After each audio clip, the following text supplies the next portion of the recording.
Hello, everyone, and welcome back to episode 3 of Cast to Oblivion. I am one of your hosts, Carter Barton, and I am joined by my co host, the dwarf on Minnowism and Belittle, Zach Donahue. Zach, how are you doing today? Hello. I'm not the dwarf on Trot Along at all. No, no. I mean, Different one. one Yeah. searches the other. We don't necessarily know if the dwarf on Trot Along is the same person, surely. You What know, about NIMBY? What about NIMBY? there can be some arguments there. You're I'm still waiting for our visit to Anvilheim so we can get some good dwarf and hammer support. I would actually be really excited to see that as long as we Yeah. got a dwarf hero. That would be super cool. Yeah. So, All right. I don't know. We'll figure that out. Set 22, or Oh, whenever that surely, comes. yeah, right. Yeah. Like the demons of Wraith will somehow reset the I don't know, the time space continuum, and then all of a sudden we'll go to Anvilheim, and We'll figure it out. yeah, that's the story, right? There's a I'll story. I'm not sure if it's good. I'll be honest. I need to do more research myself on the actual lore of Flesh and Blood. For someone who plays this game and has played this game for, I think, close to 4 years at this point, I really should do more of a deep dive. But that's a story for another day. Today's episode, we have some real special stuff to cover for everyone. This is going to be our Omens pre-release guide. So Omens of the Third Age is going to be coming to your local game store in 4 to 5 days' time. Most likely, you're going to have pre-releases in your local area, and this is going to be a resource for both new and experienced players heading into your pre-release, answering all the possible questions you might have, such as, what should I bring to pre-release? What is a pre-release? How to deck build? How deck build good? All of these answers and more in this episode of Yeah. Cast to Oblivion. So yeah, we get to dive into all of the things about Omens. Obviously, we're recording this on a Sunday, so the world premiere in Prague just finished up. We were able to watch some games, see these new cards in action. It's one thing to theory craft about cards and be like, "Ooh, this card looks cool." It's another thing to see how that card actually interacts in actual gameplay, Mm-hmm. which is really exciting. And obviously, as pre-release is 5 days away for some people, you get to do that at your pre-release, which is always fun. And pre-releases are always fun. Having a new set, experimenting with new game designs, heroes, things like that as well it's a great time to be a Flesh and Blood player. Yep.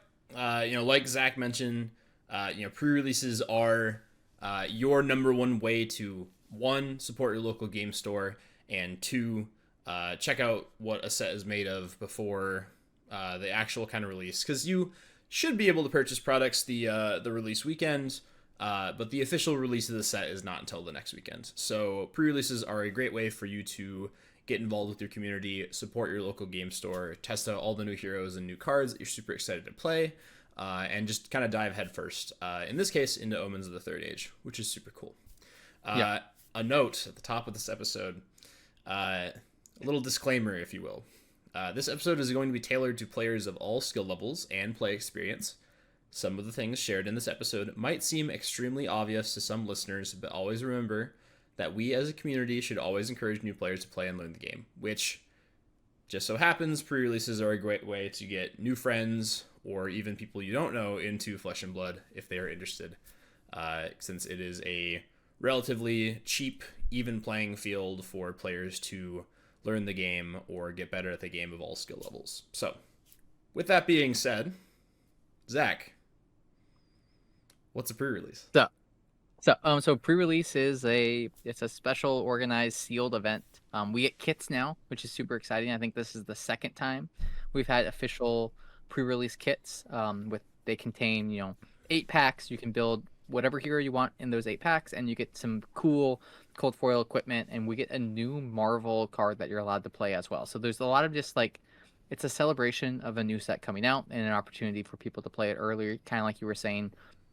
There's pre-release where you're able to buy product, and then there's street release date, which is when those heroes and cards in that set are legal, which is an exciting time as well. So it's going to be fun to build and interact with this environment. Mm-hmm. But pre-releases use a sealed format rather than a draft format. So I think sometimes players are just like, they get scared of pre-releases because like, oh, I don't know how to draft. It's like, you get 8 packs, You build a 30 card deck, you play Flesh and Blood, and you have some fun. Mm-hmm. It's not that complicated, surely. Yeah, don't be that He hard. says playing a complicated trading card game. But no, This isn't that complicated. if you're a new player and you're new to Flesh and Blood, like it might be daunting to like try and think about deck building or like how am I gonna do compared to like players who've been doing this a long time. But the really cool thing about like sealed formats is that your 8 packs and my 8 packs are going to be extremely different and are not guaranteed to be very similar. So it's kind of cool because you get to flex your creativity a little bit and you get to dive into an environment that is going to have a lot of variables, which again is a little bit daunting, but it's also exciting, right? Like it's a good fun environment. It's going to be super casual, and that's a good thing, right? Like people getting into the game. You got 3 cool new heroes this time around. You got a new printing of Acilio, a new printing of Aurora, and Ziggy, this guy in the corner. Is David Bowie Yeah, cosplay? this is David Bowie looking guy as your 3 new heroes, and I do expect Omens to have, I mean, similar to when Aurora first released her first iteration. I would expect the 3 heroes in Omens to be pretty popular. Just They will be popular for sure. aesthetically, Oh right? yeah, Like these cards look great. Obviously, lightning is the theme of the set. Zach and I will probably cover a lot this episode, but the art is super good. yeah, So, anyhow, yeah. so yeah, pre-release you're gonna be opening 8 packs of the set that come in your kit. You're gonna have a little promo pack that has some cool foil equipment that you can also play, and then you're also going to have 1 Marvel card that you can also play, which I believe that card is Glide through Starlight. Yeah, Glide Through Starlight. So I think that's the discard, prevent damage, make a lightning flow. that So, sounds right to me. yeah.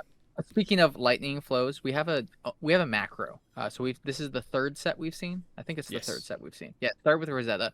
So 3rd set we've seen with a macro. So it's a landmark. It's kind of a token that starts in play that both players share. So we had Treasure Island when High Seats came out. We had Rosetta had Sanctuary of Aria. Yep. And now we have what is it? Omens of Arcana.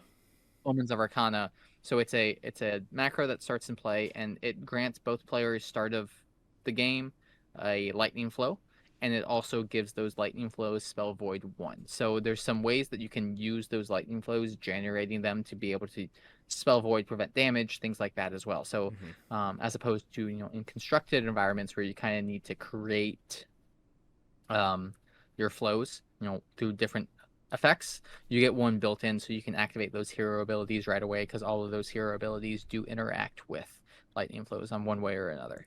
Yeah. Lightning flows are kind of the name of the game as far as the mechanics go for the sealed and the draft environment. And that macro is just a exclusive game piece for only limited formats such as sealed or draft, such as your pre-release. It's a cool way for the designers at LSS to design sets with a draft or sealed environment in mind without affecting classic constructed or other constructed formats. So yeah. Diving in, you're going to get your kit. It's going to have some promos in it. It's going to have 8 packs of the new set. And then you as the player, obviously, for people who are newer to card games in general, you're going to want to bring some card sleeves. Most likely your local game store will have some for sale if you do not have any. You're going to want to bring a playmat if you have one, which kind of helps to keep your play space clean. You're going to want to bring dice to keep track of the game state. That's always important. A way to track life. That can be either like one of those little tick down life trackers, or it can be a pen and paper, or maybe your opponent has it covered. And then, snacks and drinks if you're preferring to have that during the event. We'll reiterate this. This is like a very obvious thing for the quote old guard of card games that have been playing card games for forever. This feels like very it's like a very obvious thing to say, but for newer players, like that is just an important thing to cover. Is like what should you bring to your pre-release? When you get there, you're gonna get your kit, which is super cool. One note: when you're opening a pack of Omens of the Third Age, there's going to be two card slots in that pack that are most likely going to be basic cards. So basic cards include the weapons and the heroes in the set. But those one of those slots can be replaced with a expansion slot card or a legendary or fable. Keep in mind that these cards are not legal within the sealed environment. So whenever you're opening, yes, and one of those slots might be a cold foil equipment. So keep in mind that when you're opening your 8 packs, it should be very clear. It'll usually be either at the front or the back of the pack that it's 2 cards that you shouldn't play in your deck necessarily. Obviously, like if you pull a mechanologist card, you can't play that in an environment because it's expansion slot, and it wouldn't be legal anyway. But like let's say you pull the fable, unfortunately you cannot play that in your sealed pool, but it's a pretty dang cool pool, so there's some merit to it. Yeah. Anyhow, we've chatted about the macro. That's definitely kind of something that makes the Omens sealed environment special. So kind of moving on to more of a generic take on sealed formats in general. I believe, let's see here. Heavy Hitters was the first set they implemented a 30 card limit on your deck for sealed and draft. I thought it was maybe misfill, but needless to say, it is still relatively new as a requirement for sealed and draft formats. When you present your deck to your opponent for a game of Flesh and Blood at your pre-release, it has to have 30 cards, no more, no less, in the shuffleable, drawable pile. This does not include your equipment that you have, your hero card, or your weapon. So those do not count towards your 30, nor does the macro. So always keep that in mind. And then also, like, talking with, there's 14 cards in the pack now. They've changed it so much I can't keep track of it. But you remove those 2 bit cards at the back, wherever, or the front, wherever they are. But also understanding, like, within the pack itself, there's usually some type of distribution. Like, there's going to be 3 lightning slots, 2 lightning rune blade for this set, 2 lightning wizard, 2 lightning illusionist. So, like, you're going to get you're not going to not see lightning illusionist cards. So you're going to have the opportunity with 8 packs to maybe choose whatever hero you want. And we're going to talk a little bit about what it looks like to choose those heroes, or maybe certain cards to think about as you build decks and things like that. But understand, like, hey, you're going to get a variety of things, and make sure you set yourself up for success by, as you're opening packs, maybe sorting those cards early rather than later, because you only have 30 minutes to build a deck, and that 30 minutes goes by pretty quickly. Yeah. So when you're opening your packs and preparing for deck building, both Zach and I would recommend having a pile for each hero. So any cards that have Runeblade on them, any cards that have Wizard on them, and any cards that have Illusionist on them, put those in separate piles. And then since all 3 heroes are lightning typed, you can play lightning cards in all 3 decks. So have a pile for that. I'd also separate my generics because, again, all 3 heroes can play those cards. And then I'd put my equipment, or my common equipment pieces off to the side in their own pile to kind of like tell me the direction of what hero I might want to build if I have some better equipment for Acilio, for instance, or Aurora. Also, I kind of usually put my Majestics aside. You'll probably pull 2 to 4, maybe like 1 to 4 in your pool. I can never tell. You should most likely get 1 based on how the math of packs work. But there's times when you might not get any, and that's okay. Just because you don't have Majestics does not mean that you can't win games. Correct. The power level of sealed it's unless you get 8 Majestics in your 8 packs, everyone's going to be about the same power level, the same strength. It's just then you get to flex those deck building skills, flex your ability as a player skills, and things like that. Yeah. Unlike other games such as like Magic the Gathering, where the cards you open are usually like creatures and they stay on the table and they do the thing over and over until they're removed. Flesh and Blood is unique in that if you pull like a really cool Majestic and it's an attack action, you're only going to get to play it once per game, and sometimes you might even have to block with it or pitch it. Or you don't even see it. Yeah. You die early or you kill your opponent early. Like. Yep. So the thing about Majestics for Flesh and Blood for sealed format specifically is sometimes you can't play any of your Majestics just because like your deck didn't support it, and if you are a good player and a good deck builder, you are definitely able to hit your opponent over the head with a sock of pennies, being commons and rares. Synergy is especially a very important thing in this set. Just understanding what card ratios you want to put into your deck, how many blues do you want to run, how many times do I want to activate my weapon per game, is my lightning flow production good? Like, these are all questions that you should ask when you're deck building. And answering them will provide you with a cohesive deck that you can play and win games with. Yeah, agreed. Agreed. With that said, you want to dive into kind of each hero, some standout cards, some play patterns, things like that, as we prepared for sealed. Yep. So starting off, we'll start with Zach's favorite. We have Cilio. So you get to play Scion of the Third Age, which is the young hero. He has 19 health, so that's important to understand. If you're choosing to play Acilio, you are choosing to start the game at a lower life total. Those reasons LSS does that from a balance point of view, but most of the time it's because Acilio can reach with Arcane on your opponent's turn. So it gives you that ability to play on both players' turns, but also his hero ability is an instant, pay 1, tap, destroy a lightning flow you control, discard a card from hand, and you make a ponder. Pretty good. If that card that you discarded was an instant, though, you can play it from your graveyard. So there's some unique play lines that we'll talk about with some of the cards that we highlighted that allow you to kind of get some excess value off of this hero ability and the ponder generation and some other things like that as well. So, but all of these heroes, I believe it's a pay X amount, tap hero, destroy lightning flow, do a thing. So that's kind of the theme across all of these heroes is there's lots of lightning flow interaction. You talked about, just a couple seconds ago about the idea of like, hey, when you're deck building, what amount of blues do you have? What's your cost curve? Things like that. Another thing you have to consider is what is your lightning flow generation looks like. If you can't generate lightning flows, it's going to be difficult to activate hero abilities. And as we've seen in Flesh and Blood since the beginning of time, those hero ability activations allow you to kind of create those little bits of edges to get more and more value points and string things together with a consistency point of view. Yeah, without your hero ability, there really is no reason to play your hero besides your card pool. So at the end of the day, if all three heroes in this set care about lightning flows and turning that into value or other resources in order to win the game, lightning flows tend to be pretty important. So Acilio's weapon for this format is a new form of Volzar. So Volzar Meteor Storm. Thank goodness. The old one is bananas.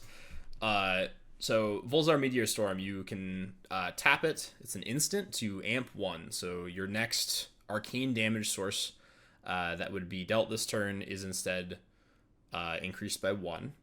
And then you can only activate this ability if an instant card has been put into your graveyard this turn. So Acilio's ability caring about discarding a card, and if it's an instant, you can play it. Volzar cares about an instant having gone to the graveyard, so it's match made in heaven. Turns out, game devs at LSS know what they're doing. Just a little. They know how to design their game.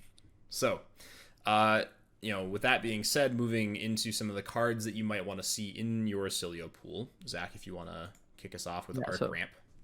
Arc Ramp, specifically the red. There's a yellow and a blue variant, but it amps 3 at red and it amps 2 and 1 at yellow and blue, respectively. But you can also destroy a lightning flow to give this go again. So you can Arc Ramp, amp 3, destroy a flow, gets go again, and then you send choose your favorite arcane spell that you have in your hand, and you send that out. So you're doing, let's say it's a 0 for 3, you're sending 6 arcane damage. Tall Arcane is very, very strong. There's no stapled AB on any equipment pieces in this set, so there's lots of prevention, which can interact with that arcane, but there's not a lot of arcane barrier. So being able to go Tall Arcane can strip cards from your opponent's hand, force them to use their prevention effects early, do other things of the sort as well. Also, this is another one of those cards that interacts with lightning flows, or maybe you don't need a lightning flow to give it go again because you're playing an instant that deals arcane instead. So again, more ways to kind of create that Tall Arcane, doing some interesting things there. It does block 2, if I'm not mistaken. Yes. Which, So that's the one downside of it. But like, again, if you have strong offensive cards, why do you want to think about, like, hey, can I get max value from them defensively? That's a different point. But understanding like, hey, there are other 3 blocks that you can utilize. And again, it not costing any resources is really nice as well to be able to yeah, amp 3. There was Exploding Aether and Rosetta, which was a 2 for amp 3, but it had Go Again built on. Um, I like this design as that type of, create tall arcane effect a little bit more. So it's a card I'm excited to see. If I see, one, maybe 2 of these, like for me, that's kind of this a big signal is like, I'm going to go full in on the Acilio train and go from there. Even the yellow, I think works really well. Amping 2 is nice as well. yeah, like it cannot be said how valuable it is to put additional damage on one source of arcane. Um, Obviously, in constructed formats, if I come at you with 9 arcane and you have Arcane Barrier 3, that's very good because I'm guaranteed going to get in for 6 unless you have other ways to prevent damage. But in like a sealed format where Arcane Barrier is pretty much not a thing, at least on equipment in this set, Yep. uh, if I come at you for 9 arcane or even like 8 arcane, ugh, like that, that's just like you're either starting the game off on like turn 1 or 2, just chunking your opponent, and all of a sudden, way earlier than they should, they have to decide whether or not they're gonna be preventing damage to try and stay alive. And then sometimes as you get to the end of the game, your opponent's at 5, and you just go, arc ramp, sack a lightning flow, play another like arcane spell for 3 or 4 arcane, activate Volzar, 8 arcane, you're dead. Yep. Seems pretty good. Yeah, that ends games, that wins games. So, arc ramp's definitely one of those rares you want to be aware of. Now, arc ramp amps, so it doesn't deal arcane damage on its own. So you actually need a source of arcane to amp onto, such as Meteoric Impact. It is a 1-cost lightning wizard action that blocks for 3, and it comes in red, yellow, and blue because it is a common. It deals 3 arcane damage at red, but if Starfall is active, which is a new keyword for the lightning wizard cards, if an instant card has been put into your graveyard, it instead deals 5 arcane damage. So this card is just, I like that. it's so cool. The rate is so good if you've had an instant go to the graveyard. Traditionally speaking, 1 resource for 4 arcane has been the rate. This is technically weaker unless you're doing your game plan, which is put instants in the bin and then play them out with the Acilio ability. Yep. So it kind of doesn't really have a downside as long as your deck's doing the thing. Yep. And there's like some interesting, like I think this card's just strong. It's a block 3. It does all these other things, but like that additional 2 damage that you can get off Starfall means that instant going to bin is worth 3 in additional to whatever else that value of that instant is, which is really strong. An instant going to bin, just going to bin, due to Volzar, is worth 3. Yeah, just based off Volzar, Starfall, the mechanic playing into the game plan. So, I believe this is a common. Yes. So it should be fairly easy to see whether these in red, yellow, blue. But like again, understanding obviously reds are the ones you want. That's that big power. But understanding like, hey, is there a use case for this blue? Is there a use 100%. case for some of these other? There is, but it's like you thinking as a player as you build your deck and see what you have available to you to be able to do those type of things. I think because all of these hero abilities do cost resources for the most part to activate. Having cards, good cards that are worth something in the late game, essentially a blue meteoric impact, that's pretty strong. You can pitch that early, maybe do something, and then you see it late game, you have that instant go to bin, and kind of like you were saying, you force your opponent in that state where they can't prevent that arcane damage. That's a good way to close out games, which allows you to find success, which is awesome. Yeah, I mean, this card is extremely playable at all colors. And in a format where all 3 heroes have a hero ability that, like you said, costs resources, like let's say I have a 1 blue hand in Acilio and I'm using 1 resource to activate my hero ability, 1 resource to play the instant that I discarded, and then the 1 resource to play this as my action for the turn. Turns out that's pretty good. So speaking of ways for Acilio to play instants from the bin, right? Yeah. We got Cosmic Suture, which I think this card's bread and butter for Acilio. I think this card is just like so baked to Acilio in a sealed environment, but also Acilio as a construction environment, being able to do the thing you want to do. I think we hear Acilio, we think of wizard, we think of aggressive, glass cannon almost. But Cosmic Suture is a prevention effect card, and then it has that additional Starfall to be able to do chip damage. So if we go back to Acilio's hero ability, that one cost, you pay that one cost with a blue. You put this Cosmic Suture into your bin, and then you are able to play it out. So you're able to prevent 4. That's fine on its own. But then you're also able to do 2 arcane on your own, and you make a ponder off the Acilio. So it's technically a 2-card 9, which is pretty good rate. I'll take that. Yep. I'll take that, especially because you can do this on your opponent's turn. You can chip arcane, you can prevent damage at the same time, and then maybe you can set yourself up for success by, let's say, you have 2 other cards in hand, and you send something else that chips up more damage. You draw that ponder card, and then you reset an arsenal, so you're drawing into a 5-card hand again. Being able to keep and cycle up that ability to string together 5-card hands is really strong in sealed formats, and I think Acilio has a lot of tools to help you get to that point too. Yeah. I mean, this card's very strong too because it's preventing the next 4 damage that we dealt to your hero this turn. So let's say your opponent attacks you with an attack that has a little bit of arcane damage and then some physical damage behind it, such as any of the Runeblade cards. Playing this out, you can prevent an arcane damage and then use the rest of the prevention on the physical damage too. So this card is like formatted very positively towards split damage effects, such as a lot of the stuff we have in this format. So, really good card. Yeah. So, like Zach said, Acilio really, really wants to be making lightning flow tokens, converting those lightning flow tokens into ponders, chaining together 5-card hands, and then using that to lower both players' life totals until you're able to kind of like zap them on their turn when they have no prevention or go over the top of their prevention. So, relatively straightforward for a wizard, right? Like, we've seen this before in a lot of different wizards and playstyles, which is just like tall arcane is good, and then towards the end of the game when we're both at lower enough life totals, I'm gonna kill you in response to your lethal damage. So yeah. So moving on, we have Ziggy, who's the first ever lightning illusionist. Pretty cool, weird archetype.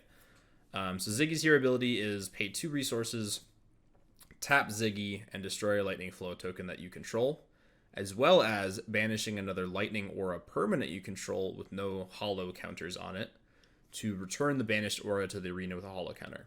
So Ziggy has a lot of lightning aura permanents in the deck. You play them out. A lot of them have a when this enters, it does a thing, or when you play it, it does a thing.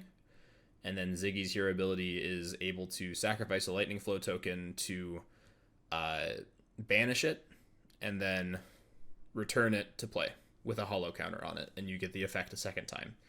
A lot of the Lightning Illusionist cards also benefit from having a hollow counter and give a better effect a second time. So, yeah. And then there's Ziggy Weapon as well that you can do 2 arcane if you've had something enter with a hollow counter. And again, 2 arcane off a weapon, being able to kind of like play game plan type thing is strong. Like, you're able to do this type of stuff. It's instant, which means that you can do it on your opponent's turn. So if you bounce a hollow counter in response to them trying to kill you, you send it out and you're like, here, deal with this 2 arcane. Yep. And they're like, oh, I don't have resources. I'm at 1. You're like, cool, you're dead. Yeah, very similar to Acilio. It's almost like a wizard. So, Aphrodite, I believe I'm pronouncing that correctly. I have no idea how to. I've been going Aphrodite, but that feels wrong. So, I mean, we can English isn't my best language, but it's the only one I know. So, I mean, it's definitely Aph, but it's either Rhodius or Rhodius. So, whatever. We don't claim to be good at pronunciation. So, it's Ziggy Orb.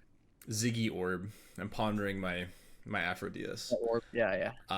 So, like, what cards do you want to see for Ziggy? What might point you to playing Ziggy at your pre-release? So, Ziggy has a ton of rare fragment attacks that are above rate. So, fragment is the new Lightning Illusionist keyword / illusionist keyword because there's a few generic illusionist cards with it now. So Fragment says whenever a card with 2 or more defense defends this, this attack gets -2. So if I am paying 2 resources to play my Fraying Life Force and I'm attacking Zach for 7, and Zach blocks with a 3 block, Zach's also blocking for 5, essentially, because he shrinks my attack and blocks 3. Well, that's awful, you might tell me, but a lot of these attacks have a when this fragments, do a thing. So in this case, if Zach were to block with a 3 block, sure, he's blocking 5 with a card, but I gain a life. That's not terrible. Ziggy also has a ton of cards that, like, I mean, it's better than gaining life. Like right? The fragment mechanic is just like kind of this like it's almost toolboxy that the Ziggy gets access to. Some give go again, some give embodiment, some give resources. So there's a lot of unique things there, but there's also you talked about it with the auras. It's like, you know, if they have hollow counters on it, they get a little bit better. But like also if like something's fragmented, Ziggy kind of can just be like, okay, I'm ready to, I can do my thing. So it kind of plays off both of those axes. I think one thing with Ziggy, and you know, this is the Fraying Life Force is a 3 for 7 or a 2 for 7. 2 for 7. 2 for 7. Good rate there. What it isn't though, you can't just be like, okay, I'm going to play all these fragment cards and just like send these at my opponent, because you're not going to get there. Yes, you're presenting big numbers, you're doing things like that, but you're not able to send things multiple chain links wide. There's other things like that. So that's a trap you don't want to fall into as Ziggy. I think it was a trap we saw with Prism and Monarch limited environments. It's like, oh, look, here's these heralds that send really good numbers. I'm like, cool. Can you have them go again? And usually, unless you didn't have Luminaris, because majestic weapons were playable in those environments. Don't know why, but you couldn't do that, so you had to find different ways to do that. So you ended up doing the, you know, we protect the president game plan, which is have a spectral shield or an aura of some type and be able to send that multiple times off Iris and then send additional value off your herald. So I think Ziggy's going to do a similar type of thing. Is just like, don't get into the trap of this like, oh, these fragment cards are good rate, good numbers, and I can just get my opponent down and dead that way. I'm just like, you're not going to be able to set up the multiple consecutive links, and that's where Ziggy can really shine if you can send multiple links in that regard. Yeah, and another way that Ziggy can shine too, like Zach said, if I'm playing Ziggy and I'm blocking with 2 cards and then I'm attacking with a fragment attack, pitching a card and then playing a card, I'm just not going to get there because all my opponent's defensive value is just like 2 or 3 plus an additional 2 because of fragment. So I think that's a really good way to run out of cards pretty fast. It's a really good way to just never really put your opponent in the range where Aphrodite is lethal, right? So Ziggy really benefits from having a hand of like 2 blues where one of your blue is paying for your fragment attack, which is usually going to be very tall, and then your other blue is helping to pay for Ziggy's ability, which costs 2, blinking an aura, and then using your remaining resource to activate Aphrodite. So, like, Ziggy, comparative to Aurora, especially, maybe even Acilio, I would say wants more blue cards in his deck, rather than the other 2 heroes might want less. I think, you know, we could talk about blue cards. I think 8 for Aurora seems right. 12, 13-ish for Acilio, and then maybe a little bit more for Ziggy. But again, depends on what your card pool gives you. Maybe you have to use a couple yellows, things like that as well. Yeah. But speaking of fragments, speaking of hollow counters, the next card we have is, I believe, Auric Shards. Yes. Yeah, this card is super unique because you can buff up some attack numbers pretty big pretty quickly, and it does have ward based on there. So strong card there. So this is when this enters, you can target a card with fragment, right? Yeah, it has with fragment, and it gets +1. Cool. Not great. If this has a holler counter on it, instead it does +4. Yes. That's strong. So what you can do is you can play this out. You can give your thing its +1, and then you can bounce and flash it out with Ziggy ability, send it back in, give it +4. So you're giving this one card is giving it 5 additional attack value. It's a way to kind of cheat over the top. We talked about the value of big arcane and Acilio, the value of efficient big number. Yeah. Or cards allows you to do that, and like maybe like they didn't respect you. They maybe it was one of those 2 for 7s. They just put a 2 block in front of it. It goes down to 5. You're leaking through 3 off that attack initially, and then another 5 coming in off the top. That's a pretty good turn cycle, and this also has ward on it. So like when it's gonna sit around, stick around for a little bit, and also just allow you to kind of like insulate your life total a little bit. Yeah, these cards having ward on them is definitely just like extra value stapled on. Obviously, this card is terrible if you're not activating Ziggy ability, and I think that also goes for a lot of the lightning auras that you are potentially playing in that deck. Is if you only get the original value from it, it's bad, or maybe it's just like equivalent to rate. But if you're activating Ziggy, sacrificing the lightning flow, and then getting the effect twice, in this instance, way better than the first time, that's how you win games. So these cards are sweet. I mean, the art looks good too. So yep.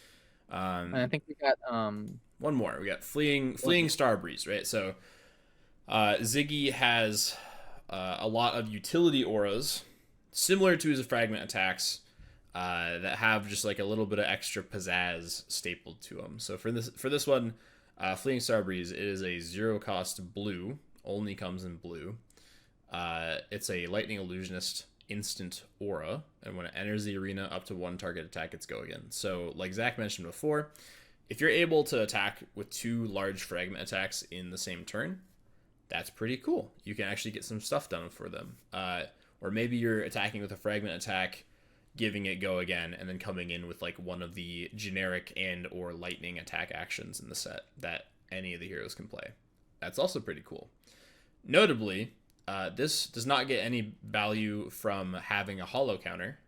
However, it says when it enters the arena, up to 1 target attack, it's go again. So like on my turn, if I attack as Ziggy and I play this and I give my thing go again, and then I play my second attack and I pass, let's say my opponent blocks out for some reason, Fleeing Starbreeze is still on the table because they haven't dealt any damage that I need to ward with it.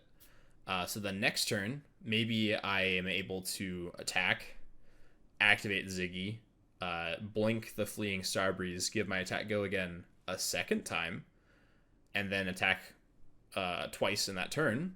All of a sudden, my Fleeing Starbreeze is actually given 2 attacks go again. Has a hollow counter on it now, so I can't do it again for a third time. But that's some value that you can find. And again, like that value is what is going to win games. So, yeah, and it's just one of those tools that Ziggy has. I think Ziggy is the most toolboxy of the 3 heroes that we in this set specifically. I think that's kind of an illusionist characteristic. We can talk about illusionist design different time, but Ziggy has that toolbox available to them, and making use of that, giving things go again. How are you making use of fragment attacks? What auras are you setting up? How are you sequencing turn over turn? Just watching world premiere stuff and seeing some Ziggy's play, it's just like can do some strong things, and especially because that weapon is dealing 2 arcane. If you can bounce things on your opponent's turn or bounce things on your turn, use that weapon value well. Use those ward values like you're talking about with that flowing star breeze. Like you're going to be able to find success. I think you mentioned it earlier. Like Ziggy's going to want more blues, probably 14 to 16 blues is my guess, to be able to make use of the hero ability and using the weapon. But yeah, it's just cool. Illusionists always do this, where like I don't really play illusionists myself, but illusionists as a class, we do not have any hero who is just an illusionist. It's always an illusionist plus a talent, and you can tell that the lightning part of Ziggy is really doing a lot of work in the card pool, which is cool. I think it's also interesting that over time, since Tails, Rosetta, and now Omens, we've had 3 variations of what a lightning hero is. I think originally lightning was kind of this like, oh, everything gets go again, and then with Aurora and Acilio, it became this interactions of instants, and now I feel like with Omens, we're seeing that interaction with instants raised to the next level and some creativity with what all those heroes can do, which is kind of cool. Yeah. It really combines well for a set that I'm very excited to play a lot of draft and sealed in. So, Same. for people who enjoyed Rosetta, which is one of my favorite draft environments, I am very much looking forward to Omens. So, Yeah. Moving on, we have Aurora. She's back. Welcome. Woo! So Aurora, Emissary of Lightning. She is a Lightning Runeblade hero who's young, 20 health, 4 intellect. For the low cost of paying 2 resources, tapping Aurora, and destroying a Lightning Flow token that you control, you get to create an embodiment of lightning. So very similar to the original iteration of Aurora, paying 2 resources at instant speed, tapping your hero, making the embodiment. In this case, unlike last time, where you just got to kind of do it whenever you wanted if you'd played a lightning card, this time you actually have to make lightning flow. So it is a little bit more restrictive than it used to be, which is probably for the best. And then Aurora is joined by a new weapon. So Starfall is gone. Scorpio. Save Decilio. True. Story-wise, Yeah. spoilers. Yeah. Let's get our lore in here while we can, Carter. Yeah, Acilio's made of a sword now. Of swords and metal. I don't know. I feel like it's just like Acilio and like the cooler Acilio. you see that meme, right? Where it's like Dan and the cooler Dan, like that's just what we have now. Like the cool podcast host and the not as cool podcast host. Am I the not as cool podcast host? I don't know. I was gonna let our listeners make that decision. But anyhow, so Aurora's weapon this time around is Scorpio Comet Tail. It attacks for 1 by tapping it to attack. So it costs 0 resources. That's pretty cool. But you're only able to attack with it if you control a lightning attack. So you have to give a lightning attack go again or play in a lightning attack with go again in order to attack with your weapon. Has the addition of when it hits, you deal an arcane damage. That's pretty good. Traditionally speaking, free weapons have been good. So, in your Aurora deck, in your pre-release, being able to swing this multiple times a game is definitely where you're going to earn some points in terms of life total swings that might eke out a win here and there, as long as you have like an extra action point lying around at the end of your turn and you attack with your weapon for free. I know I don't want to block this. That seems annoying. So, on hit, deal an additional arcane, that's pretty good. Yeah. So, similar to both Acilio and Ziggy, who have, what's the key? Starlight? Starfall? It's, yeah. Oh, yeah, it's because it's named after the sword. Duh. Yeah. See, now it all comes together. That's what we do our lore research, Carter. I'm terrible with lore. But anyhow, similar to Acilio and Ziggy, who have Starfall and Fragment, as well as like hollow counters in Ziggy's case, Aurora this time around comes with a new keyword called Quick Strike. So in the Lightning Runeblade pool, there are attacks that have Quick Strike, which says if this attack has go again, it gets a benefit. So at rare, there are these yellow 1-cost 3 attacks. This one's called Dashing Flashfoot. That if they have go again, it becomes a 1-for-4 go again, and then it gets a little bit of an extra bonus. This one says when it attacks a hero, deal 1 arcane damage to them. So at base, 1-for-3 is terrible, but if it has go again, it's a 1-for-5 with go again. That's pretty good.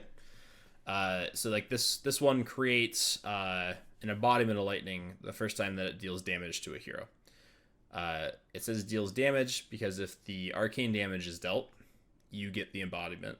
If the physical damage is dealt, you get the embodiment. It's pretty good. Like, I like 1-for-5s with split damage. Yep. They got my seal of approval. They're annoying as heck. My opponents hate when I play these types of things. Because like you're attacking for 1 arcane, so your opponent has to answer, okay, well, do I like spell void this? Do I have a prevention effect? This is annoying. And then you come in for 4. okay, well, my 3 blocks don't block this out cleanly, so like I have to give you an extra card somewhere to cover it if I don't want you to have the damage trigger. Seems like bread and butter to me. Um, Also lines up with Yeah. her cost curve. So if this is like your only attack that costs a resource in your turn, and you have a lightning flow lying around, you're able to activate Aurora with the remaining 2 resources off your blue. That's pretty good. So I think like we can talk about the quick strike mechanic the same way, Starfall, the keyword there, like it's a way and it's a tool to help these cards get above rate in ways that they might not normally like be able to get there. I think split damage off Runeblade, that's kind of the Runeblade thing, card you've been playing them for the beginning of time. Like you get that. Like, that's something there, but you have to be able to go through that quest and get that reward of making sure there's an embodiment, whether that be you had an embodiment of lightning, you created one off Aurora ability, or some other way to give something go again. Finding that excess value is good there. So it's just, again, I think it's more play patterns that are rewarding players going through the quest to be able to get those rewards, and those rewards become worth it as you're able to string these type of things together. yep. And using your hero ability alongside your weapon is how you win games, right? Yeah. So in Aurora's case, converting those embodiments of lightning to quick strike triggers seems pretty good. So, well, like what if you're playing Aurora and it's not like you're giving an embodiment of lightning to every attack action, so hopefully there's some ones that have base go again. So Path of Same Ends, this card is sweet. Is a 0 cost, 3 attack at red. Has a yellow and a blue version as well. That attack for 2 and 1 respectively. When this attacks a hero, deal 1 arcane damage to them. If the damage is dealt this way, it gets go again. Oh, that's pretty good, but what if my opponent uses one of their lightning flows to spell void my damage? Well, this one just has a backup plan designed onto it, which is you can pay a resource at instant speed to give it go again. That's pretty cool. You ask your opponent, hey, I have an arcane damage. If it deals the damage, I have go again naturally. But if you choose to spend a resource in some way to prevent that damage, I can always purchase myself out of that hole that I am now in, which is, oh no, my attack doesn't have go again. Oh wait, pays 1. Yeah. I like this card. I like the fact that you make your opponent make a decision, and if they make a decision, if you have a way to deal with that as well, you're like, hey, here we go.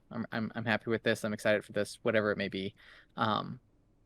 And to be able to string things together. I think the more I think about Aurora, I think she wants to be able to go chain link 1, do something, chain link 2, do something, weapon. I think if she can string together that play pattern pretty consistently, she's going to be able to find success. I think if you're just playing Aurora and you're going like a 1 for 5, no go again, not able to kind of make that arcane damage matter, you're going to struggle in the games. Yeah. Being able to have something with go again to swing weapon, you talked about it earlier. No one wants to block something with 1. You can get 1 damage, 1 chip damage. Like that's good thing, and that can add up over time, especially because watching these pre-release games, watching these world premiere games, things like that. The format's not as fast as people think it is. So you're going to have the ability to slow it down in one way, or to be able to leak and chip through damage, find success. Mm-hmm. Yeah, so like these cards are definitely going to be that bread and butter that Aurora wants, which is you want probably a few cards in your deck, maybe more than less, that have go again like intrinsically. I would argue that you also want some of the following card, which is Quick Succession. So Aurora has a few cards in the Lightning Runeblade pool that give go again to your next thing. So this one is at common. It's 0 cost. It gives your next Runeblade or Lightning attack action go again. And then it also says that your next 3 attacks get +1 while they have go again. So that could include your weapon if you're able to give it go again. This essentially is an embodiment of lightning in your deck. So you are getting the action point from itself, giving go again to your next thing. Cool. And then, like, let's say your opponent's choke holding you out of lightning flow tokens, and you can't make embodiments of lightning. having a few of these in the deck seems pretty important to me in order to ensure that you don't just draw a hand and go, oh, cool, I have no action point generation. I can't do anything, so I'm just going to block here. Seems pretty bad. So cards like this seem like you don't want a ton, right? Yep. But you want a few. And at blue, this one's really good too, because it just says your next one attack. Yep. Your next attack this turn gets +1 while it has go again. And this one gives it go again. So there's a couple other cards in the pool for Runeblade that give your next Runeblade or Lightning card +3 or +2. And then there's an additional effect, maybe making a embodiment, make a lightning flow, things like that. So again, it's kind of what you're saying. Like, it's almost like that toolbox of like, hey, how can I utilize this additional ability to kind of find those ways to get extra value, to go through that quest, to get the go again, to get it resolved, to go forward. I think that's gonna be the game plan Aurora's looking to enact. Like, again, I said it earlier, like, she can't just be like, hey, here's number. Like, you have to do something more with that number, or else you're not gonna get there.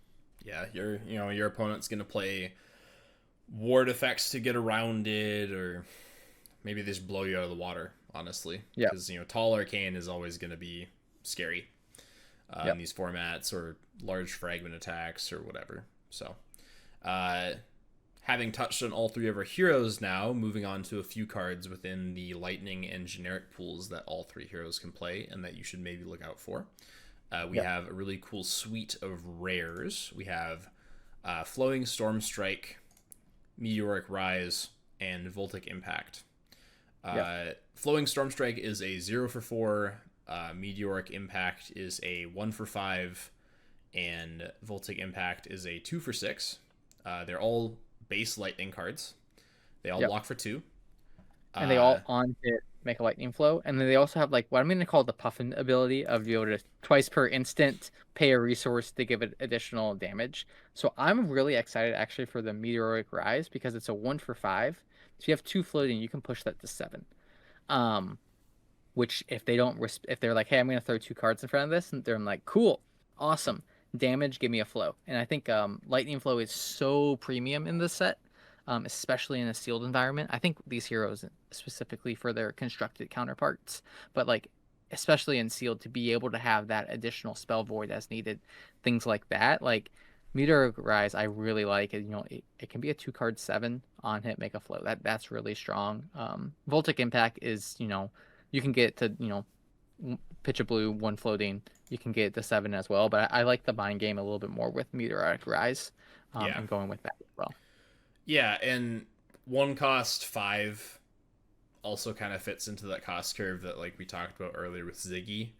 If I have like a 2 cost fragment attack and then I come in with a Meteoric after it for a 1-for-5 on it, make a flow, that feels pretty good.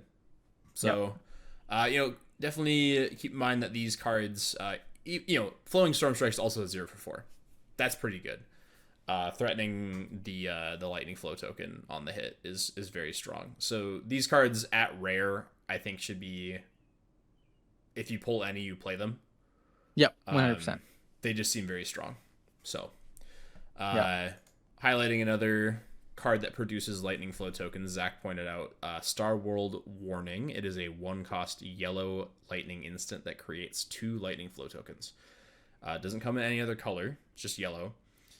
But like Zach said, at worst, like Zach said before this episode, at worst, at the worst, this card is just pay 1, prevent 2 arcane. Yep. That's not bad. That's pretty good. I imagine if you're able to start a game out with this, that feels pretty strong. Like if you just have your flow token that you start the game with, you have 2 from this, and all of a sudden you can activate your hero ability 3 times in the next 5 turns. Like that seems pretty strong. Yep. I wouldn't want to play more than 1 of this in my deck, but I probably would definitely want to play at least 1. So yeah, and I think there's other cards like this as well. There's a couple lightning instance where you play it, you make a lightning flow, you make 2 lightning flows off this one, make an embodiment.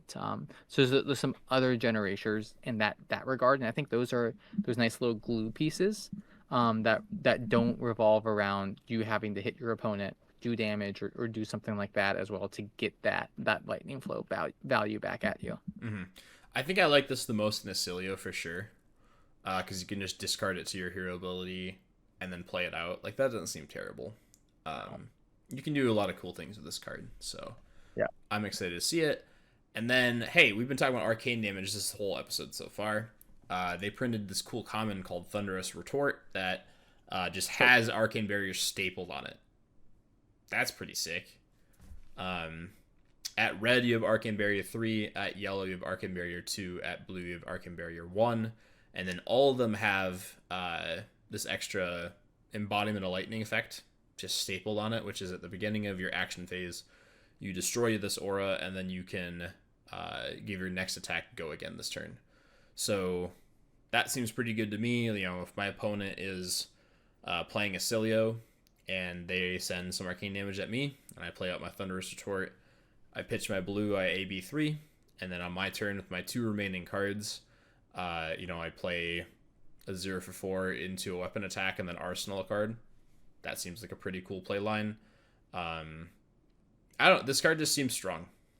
So it does unique things. I think it's also just a cool design space. Yes. But that's different. And the art just goes hard. Yeah.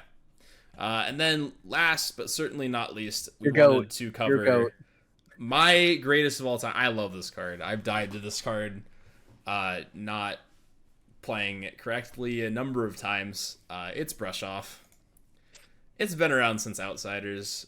This card was so strong versus Benji in that format because Benji had pretty much unpreventable or unblockable damage. And if there's anything that you will learn about unpreventable or unblockable damage in sealed formats, it's good. Cards that block them tend to be good. So, Brush Off, 0 cost. The next time that you would be dealt 3 or less damage this turn, you prevent the damage. This can prevent both arcane and physical. So it's a little bit of a tool piece, a toolbox piece. The yellow and the blue are significantly worse than the red. Blue should not be played. Let's get that out. Yeah, the blue should not be played. I would rather play a Crack Bobble, which tells you just about what I think about blue Brush Off. Considering that technically a Crack Bubble would be worse than a blue Brush Off. Regardless, I think it's also important to note this says when you would be dealt 3 or less. So like you have to make sure you're not being dealt 7 damage because you can't prevent it with Brush Off. You need to make sure you're blocking and sequencing things in the right way so you can still get the value from Brush Off. If they go over the top and they like impress you or something like that, like cool, so what? Let them have it. Yeah, I think in this set you'd actually be more worried about instant speed amp effects than you would be otherwise. Like if Acilio is coming at you with 3 arcane, and in response you play Brush Off, and then he amps 1 somehow. You can't do that. No, that's not how that works. Yeah, or maybe he tries to ping you for 1 after your Brush Off is resolved, but before his own blast for 3 resolves. All of a sudden your Brush Off is only preventing 1, and then you get chunked for 3. So sequencing is just very important with this card. I think with the set as a whole. Yes, and just every card in the set in general. Sequencing your turns correctly with your hero ability is how you're going to win or lose games. So I think with that said though, this is gonna be everyone's for the most part, unless you had friends who were at world premiere, first time playing with these cards. So if you don't know what's going on, ask and figure it out. There's some release notes that LSS puts out on how these cards and those interactions work. Review them. You don't need to be familiar with them, or just know somebody who understands the rule interactions well enough to help you find out, how these cards interact, so that you and your opponent can play the game the proper way.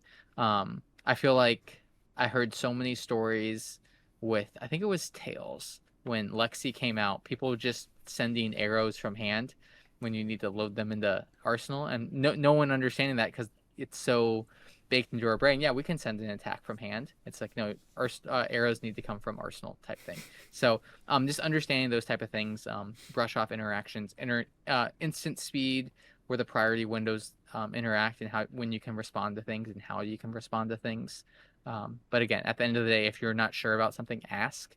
90% of the time, there's enough experienced players around. There's enough players who understand like the mechanics of the game and how the rules work, things like that, even if they're not officially a judge, to be able to help you and your opponent get to the correct answer and the correct resolution for the pre-release. Again, it's a pre-release.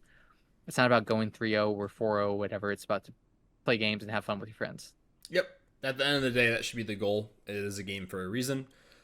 So if you yourself or your opponent have questions, find one of those experienced players in the room and make sure to just check the board state, check the game state, and ensure that you're having a nice, clean game of Flesh and Blood. Yeah. With all this being said, hopefully you, viewer that I'm pointing at, have found some form of value heading into your local pre-release at your game store this upcoming weekend. Make sure to go out to your pre-releases, support your local game stores, build community, say hi to friends, and enjoy yourself this upcoming weekend as we head into Omens of the Third Age. If you really enjoy our content, make sure to subscribe to our channels, Revel and Wraith for myself and Zach's. Digital something. If you want to see more content from us, leave a like down below.